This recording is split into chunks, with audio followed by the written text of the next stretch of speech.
Recently, I read a piece by Michael Lin about online courses and income, and I couldn't help but feel a connection with his experience, though I have a different view of things. Michael is a software engineer who quit his $450,000 job at Netflix and started a career as an entrepreneur. During this journey, he created two courses that required a lot of hard work and dedication. However, the financial return didn't match the 14 weeks he spent on them, which was disheartening and led him to decide not to invest in online courses anymore. Now, if you are an aspiring creator, you might be grappling with the question, is it really worth your time and effort to spend time on creating a course when there is no guarantee of making the money you hope for? That's a tricky question, and it might be tough to answer. Everyone's journey is unique, and that's why there is no one size fits all response. As for me, I have spent 120 hours on my Udemy video course and generated right now. Well, I will come to this later. My course was in fact inspired by some of the problems I have faced in my job as a software engineer over the years, and I wanted to share what I learned from solving them. So I spoke about it at the NTGS 2021 conference and wrote a few online articles to go along with it. Including the 50 hours of preparation for my talk, the effort I put into creating my course was in fact much higher. But I'm sure you are wondering why it took me so long to produce just 65 minutes of video content. Well, when I started creating the course at the end of 2021, I was still fairly new to visual content creation.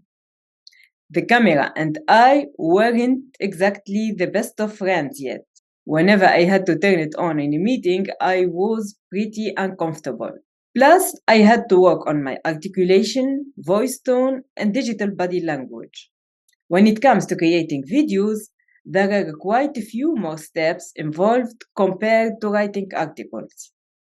The number and type of these steps vary depending on how you want to communicate your content or tell your story. For me, this process typically involves first prepare my scripts and memorize them before start recording myself or the voiceover. Then check the voice tone and repeat the record again if there is background noise, monotony, or the voice doesn't sound relaxed. I also pay attention to my facial expression and make optimization if needed. Next, I remove any unneeded parts and cut the silent time between the words. This was especially important when I was starting out and speaking more slowly. After that, I synchronize the voiceover with the screen recording or video sequences I have downloaded from platforms like Pixel.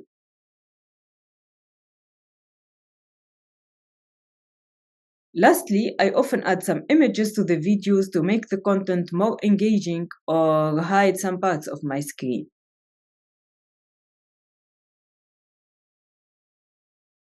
To handle all these tasks, I use QuickTime Player for audio, screen, or movie recording, Zoom for recording myself, and iMovie on MacBook Pro as my video editor, which I'm pretty satisfied with the features it offers.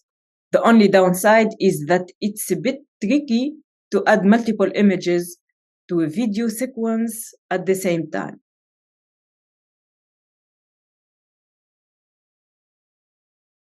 So how much time and effort does it take me to produce a video? Personally, I have spent anywhere between 12 and 82 hours producing videos that are just 7 to 20 minutes long. So when it comes to my Udemy video course, it took me a whopping 120 hours to create it. Now let's come back to the financial reward. How much money did I make from all that effort? Well, don't freak out. Here is the thing. I didn't make a single penny from my YouTube videos. My channel was in fact monetized just 2 weeks ago. As for my Udemy video course, I made just $208 from it. 99 of my over 15,000 students got the course using free coupons. Is that juice worth the squeeze? The decision of whether that outcome is worth the hassle or not depends on your goal and what you are looking for. As for me, it was definitely worth it. If I could make a living from it, I would be doing it full time instead of just a side hustle. Creating a course isn't just about making money, it's about sharing your knowledge and expertise with others and making a real impact on people's lives. It's about giving back to the community and making a difference in the world. It can help you establish yourself as a thought leader in your field, build your personal brand, and open new business opportunities. It's also a great chance to learn and grow as a person. I believe in the saying, you can't put a price tag on learning and growing.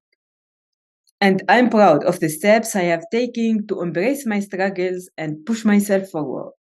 If you are thinking of starting such a side hustle, but you wonder how to achieve it alongside your full-time job, you are not alone. A friend of mine recently asked me the same. One tip that helped me to maintain my enthusiasm and consistency is to assign multiple values to my tasks and goals. For example, my full-time job provides me with financial stability and inspiration for topics that I can create content about them. Meanwhile, my articles and videos generate low income, but they increase my reach, my audience, business contacts, and opportunities. Thanks to both of my full-time job and online content, I became a Google developer expert in Angular and a Women Tech Maker ambassador, which is a great reward.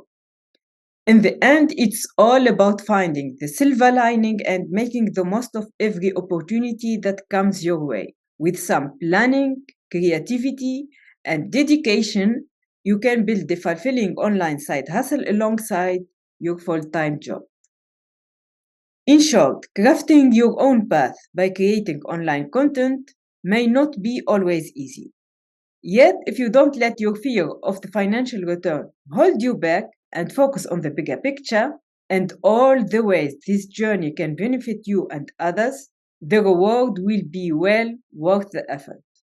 So, what's your take on it? Tell me in the comment section below. And if you like the video, don't forget to like it and hit the subscribe button. And see you next time.